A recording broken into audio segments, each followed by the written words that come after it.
Hi, it's Kane Hodder, Jason from Friday the 13th. You're watching Slash and Cast. Keep watching, or I'll kill you and your whole family.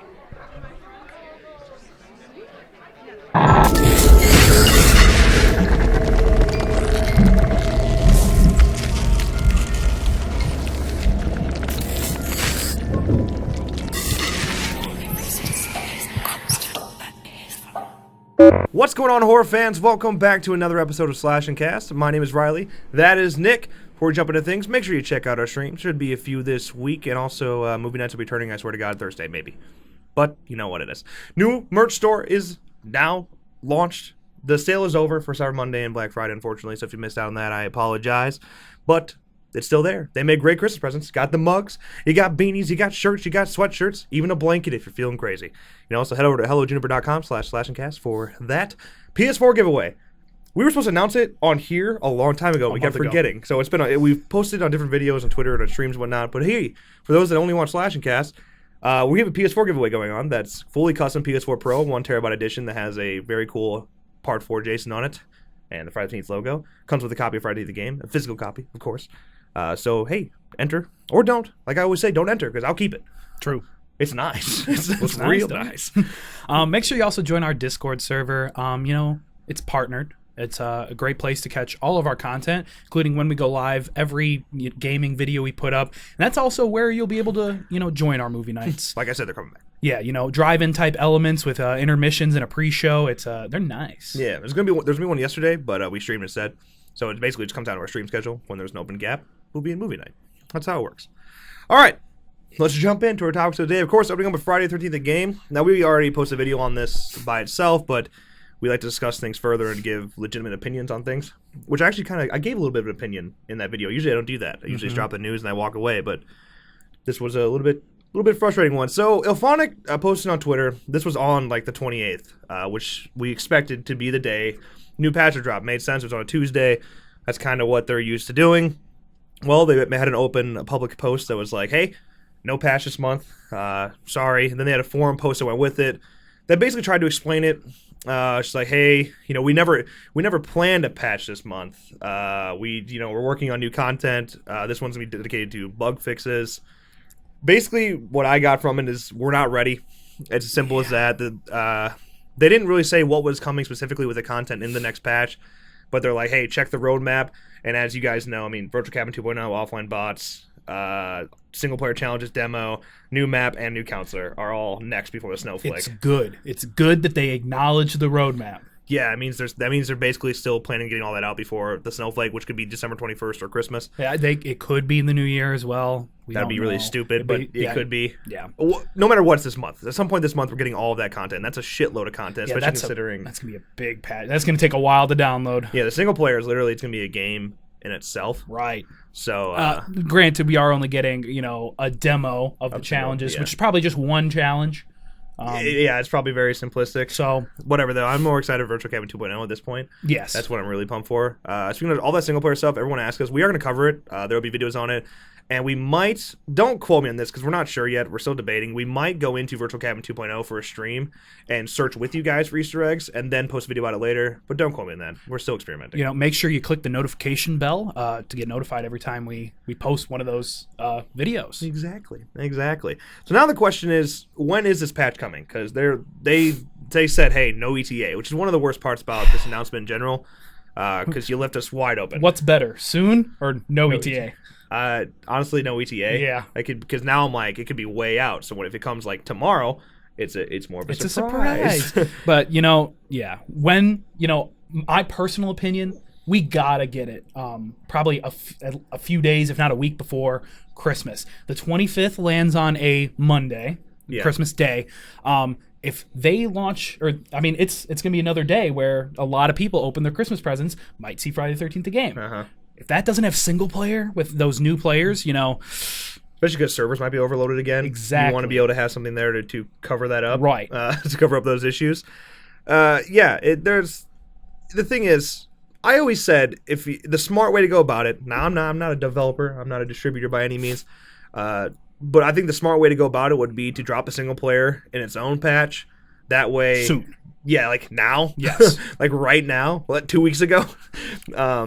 that way you have people, you can experiment with a single player, you can run with that, you can enjoy it, and then the new map drops a new counselor and you're back to multiplayer enjoying that too, and you can go back and forth and there's an equal balance there. Yes. It's not overwhelmed with a shitload of content and then you can't even get through all of it at the same time. And of course that's cool, like when you have so much to go through and it takes a while. Yeah. But you want to be able to I don't know, a balance there. But it looks like, based on this delay, I say if the new patch isn't out before the 10th, if it's not out before the 10th, within the next 6 days, that we will see all this shit drop at the same time. Yeah, just a huge patch, which I don't know. I would think that 2 little patches would be, a little bit easier than this humongous patch for at least, as small a team as Ilphonic and Gun Media are. Yeah. But one of the things people need to realize as well is this isn't just content. Right. It also has the level cap.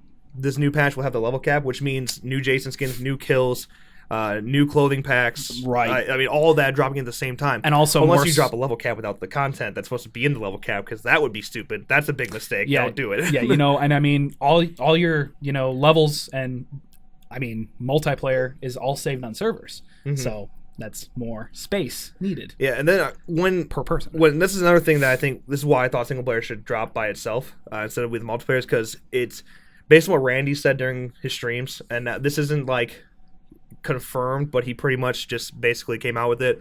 It seems there's going to be a leveling up system through offline bots. Yes. Now that's the case. I want to be able to level up. I want time to devote to it, Mm-hmm. and I don't want to feel like I need to go try this and try this. That's why I think it should drop separately. Give me time to focus on one. I'll focus on the other. It's also when you cover the content, it's going to be so hectic when that patch drops. That's a lot to cover. We're as part of us kind of hopes it's after our college finals, so we can when we have the time we can really hop on everything as soon as it happens, and get a lot of content out for you guys. Yeah, exactly. It's just gonna be pretty hectic to cover all this month. It's gonna be a good time. Now for other stuff that's coming in the patch, we were hoping for a balancing system that would figure out what's going on with Jason. Now, when I say this, dude, we get comments all the time. You just suck at Jason. All the time. Yeah, you just suck at Jason. The people you're playing suck at Jason. Listen, first of all, when I complain about Jason being bad, it's not me playing as Jason. It's me beating the shit out of everybody that does play as Jason because it takes away the fun of being a counselor. Oh yeah, we dominate. Yeah, when there's no challenge, this is not a lie. You can go back and watch our stream and Green stream. We killed Jason 12 times on stream in less than 4 hours. Now, I don't know. That's cool, fun to do. There's no challenge. It takes away. That's kind of my whole point with this. Yes, you can do good as Jason. Yes, there is skill there. You're not wrong. What I'm saying is Jason needs to be OP. Now, I'm also not saying that make his grab longer. I'm not saying that. I'm saying let's change his hitting mechanics with his weapon is garbage. Change the counselor's way of combat mechanics because you can just beat the piss out of him. I don't know if you change how long Jason's stunned, if he has a barrier around him after he gets unstunned for a little bit. Maybe even a temporary rage mode that happens after a stun, so you can't just as soon as you get up hit again. Yeah, or even and even move that over to doors. Getting hit through doors and getting hit right after you break a door, and then you're stunned for another 10 seconds. That shit's so stupid. I hate that, but it's fine. Right. That's one thing I get to. What I think would be cool is if you add a mechanic to the game where, because this is what we talk about Jace takes Omega all the time, is if counselors could straight up fall, on their face, and you had to button to get back up. All right, the cheesy horror movie stumble. But that would only happen if your fear got too high. Okay, so counselors with more composure have less strength. Counselors with more strength have less composure. If you're close to Jason, your fear goes up. If you have less composure, you fall easier, which means you can't battle him as long. Bugsy and exactly. So you can't stand there and beat the shit out of him, or you're gonna fall over and he can kill you. That's a good way to go about it. It takes away people being able to beat the shit out of him. Yes, Deborah and AJ and Mitch could hit him longer, but their damage isn't doing as much. And LeChop. That's what I'm saying. Stuff like that could be implemented. Yeah.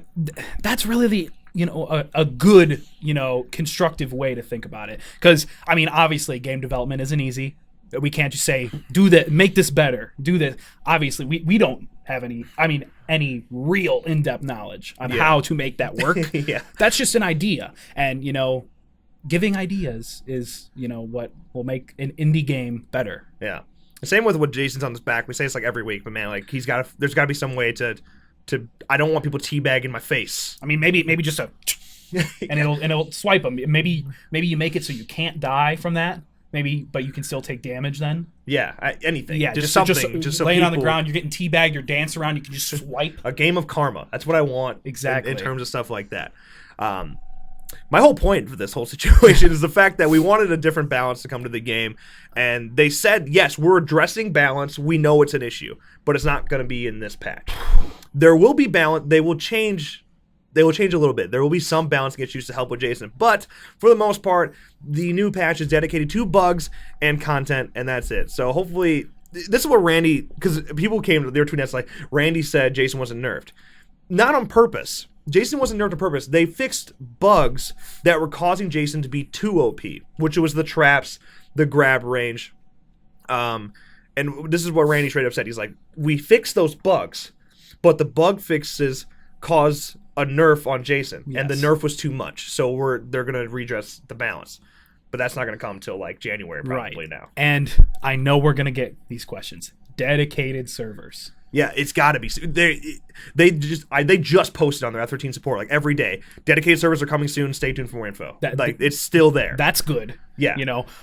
Dedicated servers are not content. That's why they're not on the roadmap. I don't know how many times people have said that, and we've replied to those comments, and even on Twitter too. Like, dedicated servers aren't content. There are separate teams that work on content, that work on bugs, that work on everything else. Dedicated servers are still being worked on, soon. That's all we could say, because that's all we know. Yeah, straight up. Like, it could be any time. I said before physical copies, that didn't happen. Now before Christmas would make sense. I don't know. And we fully acknowledge that dedicated servers are needed on console. Oh, absolutely. And especially recently on PS4, where the game will crash. In the private matches. Yeah, well, with physical copy and digital mixing over, it causes issues. And then the same issue if you're a host. It doesn't matter if it's private or public. If you're the host of the game, you are just frame ratey as hell. So that would help. Dedicated servers would help with that. Yeah. But dedicated servers, not content, not on the content map, different teams. Yeah. And super quick before we move on, I know people are going to ask this, what do we think the new map's going to be? Right now we're thinking Pinehurst and then Jason X down the road. So part 5 map and then Jason X down the road. That'll be at the end of the road map. Yeah. And then for the new counselor that's going to come this month, we're thinking either Shelly or either Melissa from like parts, like a bitchy girl, like a real bitch. Yeah. That's what we're expecting. Larry Zerner, keeps... every day on dude. Twitter, he's replying to the F13 tweets, saying, if only I could be a character in a video. He was at the mocap studio that one time, the last time I believe. Yeah. We think Shelly's a good bet. Yeah, again, there's a lot of part 3, counselors, I guess. Yeah, I mean, if part 5 map's coming, you throw in part 5 count. Mark has been discussed. It's just, those are my 2 best guesses. Those make the most sense to me. That's where we're at. All right, with that, let's move on to our next topic of the day, which is still another F13 topic, Killer Puzzle, man. So this is from the makers of Slay Away Camp. The Friday the 13th Killer Puzzle game is on its way from Blue Wizard Digital.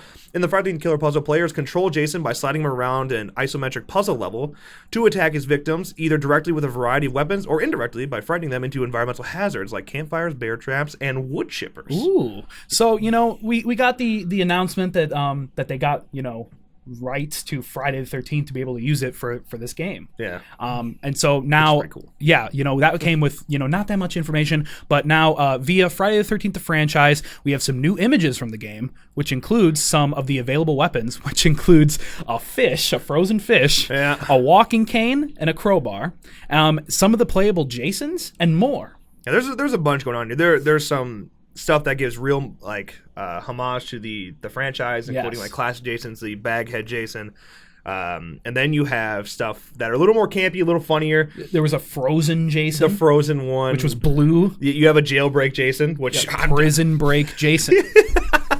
I'm just saying. But yeah, that's pretty awesome that they're doing that. Yeah. It's very similar to the design that we mentioned. Yeah. Well, I'm not saying they're slashing it. No, it's a common idea. But it is pretty cool to see it in there and see what Jason might look like as a prison break Jason. Yeah, we were looking at some of those screenshots, and I mean they're silly. Right? Yeah. The game is, even Slay Away Camp is a little silly. in their mechanics and just what it is. So you have the ideas for Friday the 13th the game and the Slayaway. The sillier ones will go towards Slayaway Camp. I mean, Friday the 13th the game needs to be scary. The Slayaway Camp Exactly. F13 puzzle game doesn't need to be fully immersive horror scary game.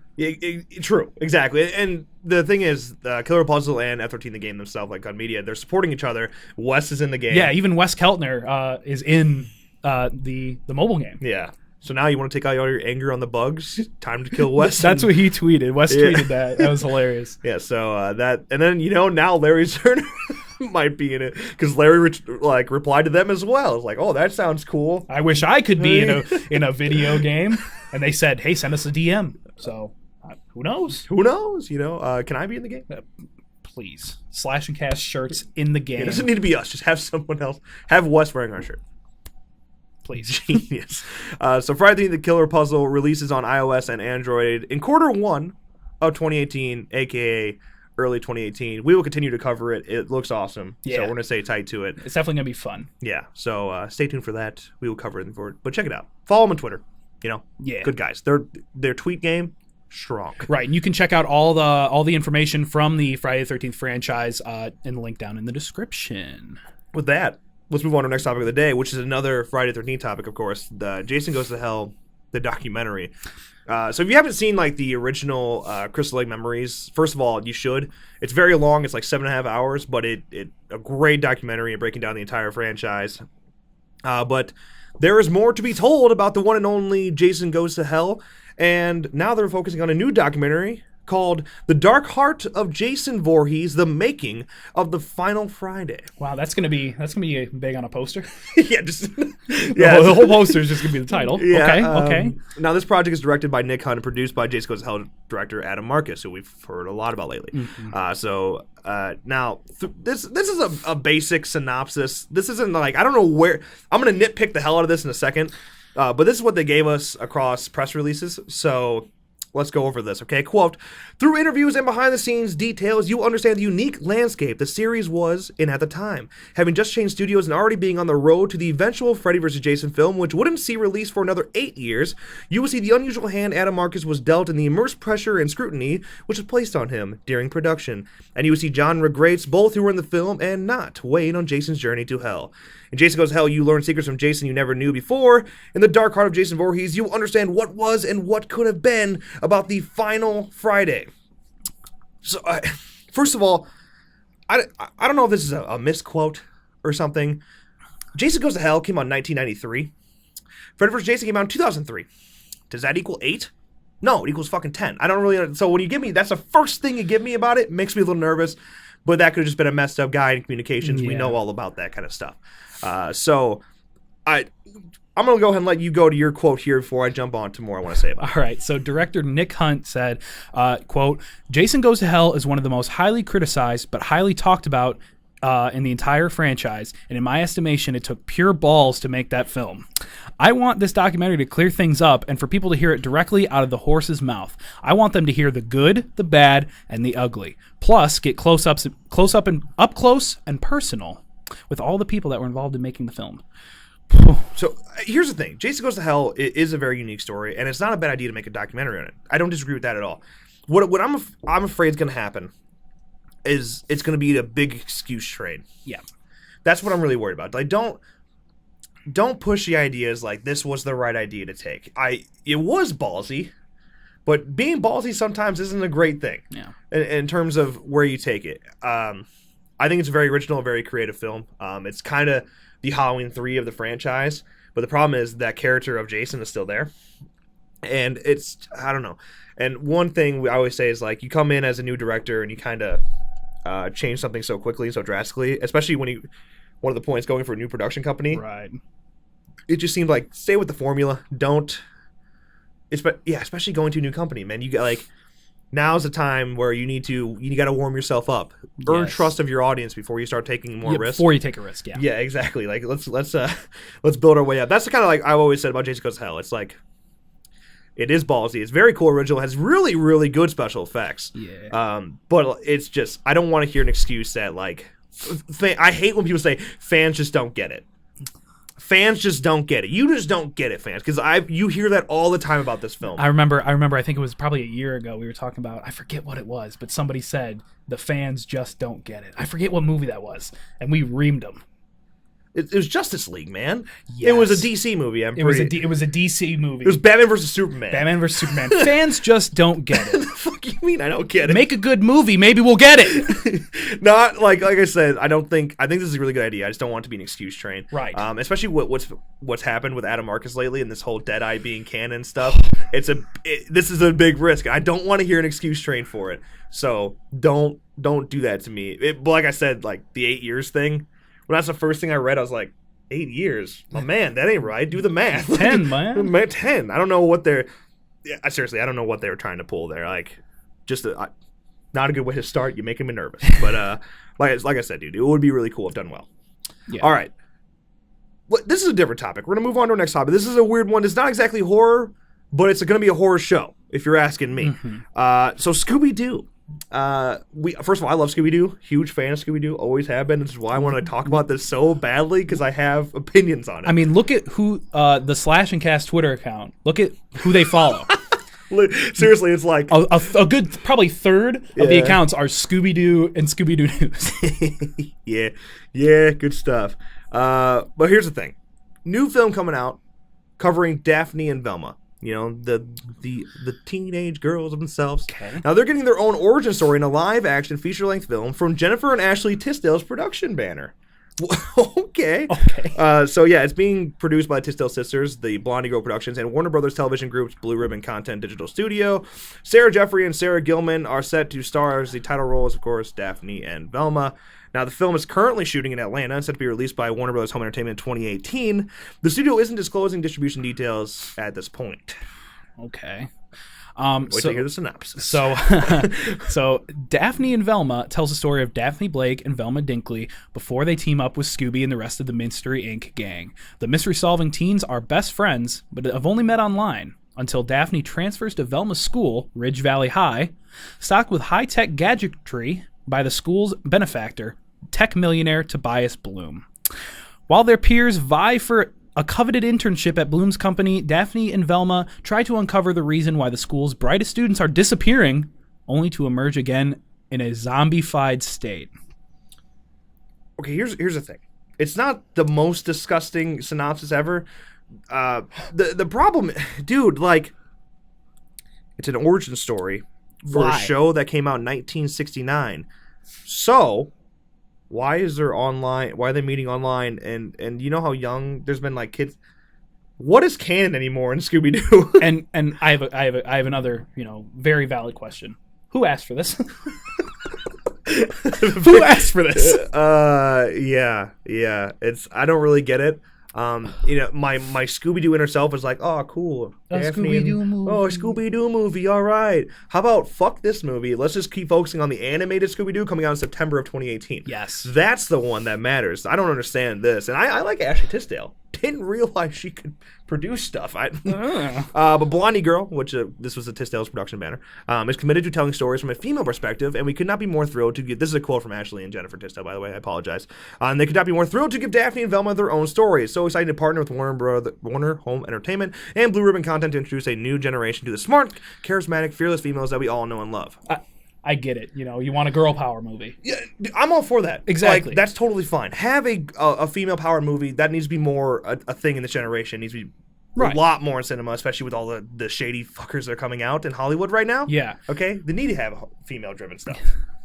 But why does it have to be Daphne and Velma? Yeah. Why would you take something that is driven off a group of people from the 60s and 70s and bring it into a generation of online gadgets and throw out the rest of the gang that was supposed to meet when they were really young? I imagine they come in at the end of the movie. I'm sure. I imagine like the mystery machine rolls up. Well, that wouldn't make any sense, but if like I don't know, Fred and Shaggy all of a sudden transfer there, or I don't know. I just don't. I don't really understand the purpose behind it. I understand what they're trying to do with the female stuff. I just don't get why Daphne and Velma. You're right. The Tisdale sisters could have gone a much different direction, but this is just a way to get their message out in a way that's going to be seen. Right. So I get that, because they can make any shitty movie they want that's female driven, but there's the chance that nobody watches it.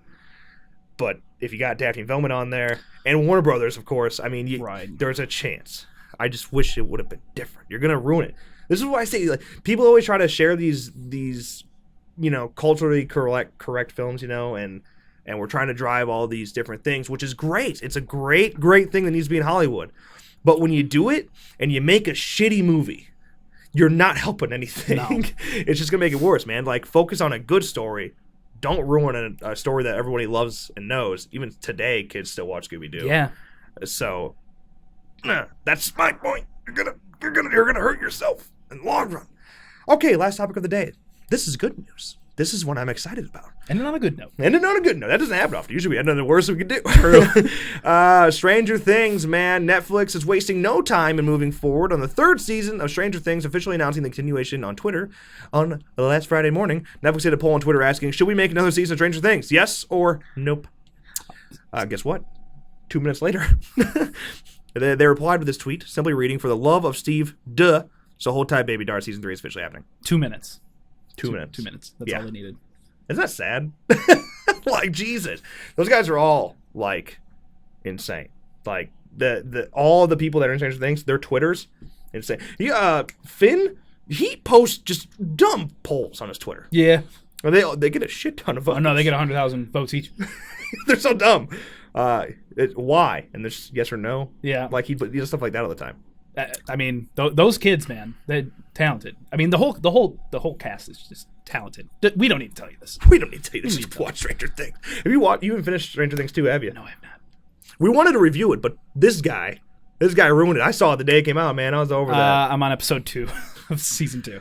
It's great. Planning on getting it done this week. Oh yeah, Getting hopeful. right in the middle of finals week. Fuck. Finals week's next week. To clarify, this is study week. Right. So hopefully we have no idea what the theme is. What we do know, it's going to be more than a year later, and that's pretty much it. Yeah. At least that's how they're kind of pitching it. Yeah. They usually do some sort of theme, like Halloween. Right. I believe the first season came out in like April, May, or June of 2016, and then we had to wait until October of 2017 Halloween. Really, it was the 27th. For season 2, which was Halloween themed. So 2018 Christmas. 2018 Christmas. Maybe we send it back to late summer. Yeah. Again, maybe we get a Halloween again. I mean, it worked out very well. Yeah. There's no confirmed release date by any means. No. But people are thinking 2018. But you have to realize that's fast. That's a hell of a turnaround. Right. Especially because their CGI and their VFX keeps going up and up. It's going to keep going up, and Right. the budget's going to keep going up. Derailing a little bit, but like Netflix with their original shows, the ones that they really care about, they take their time. Mm-hmm. Orange is the New Black comes out every June. I mean, it's a year. That's a year. So we wouldn't think we'd be seeing Stranger Things past 2018. It's possible we get it early 2019. Yeah, but it is one of the heaviest CGI Netflix shows, Right? Their budget is going to go up again, but the CGI is probably going to be increased again. But I mean, they did turn around filming for season 2 when they filmed season 2. That was in early summer, and they turned it around for October. At the end of the day, it's a show, not a movie, and the difference in terms of how to distribute and speed that process. I mean, especially with Netflix, yeah, they're their own distribution. So there's a chance to see in 2018. It's going to be Right. exciting. I'm super pumped. You need to watch Stranger Things too. If you haven't watched Stranger Things at all, what are you doing? No, that's like pop culture staple now. Stranger Things, you gotta watch it. True. So that means question of the day. Stranger Things 2. Give us a review of it in the comments. Let us know. It also lets me know that you watched this far. Spoiler free. Spoiler free. Not just for me, but for everybody else who hasn't seen it. But if you're going to put spoilers, put a giant spoiler, then enter like 15 times. Sure. That works. With that is a wrap and slash kit today. Sorry about the long discussion and rants, but that's what we do here. If you enjoyed, make sure to subscribe. With that, as always, thank you guys so much for watching.